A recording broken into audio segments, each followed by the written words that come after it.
state, at the national level, and hopefully at the international level. With an aim to help farmers and promote agriculture in Southwest Khas Hills District, the National People's Party Farmers Front Mawkyrwat unit yesterday organized a meeting with farmers to understand their plight. The meeting was attended by Chairman of the NPP Farmers Front Meghalaya unit, H.M. Shangpliang.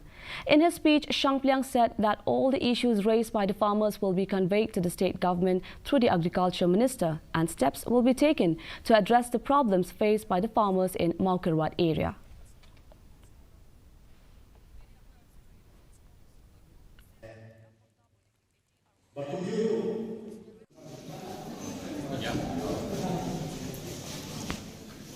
Kita menghadiri seperti hadir dari lokasi kami berada mulai Islam ketika lewat atau jika semua yang MDC nak kuat ini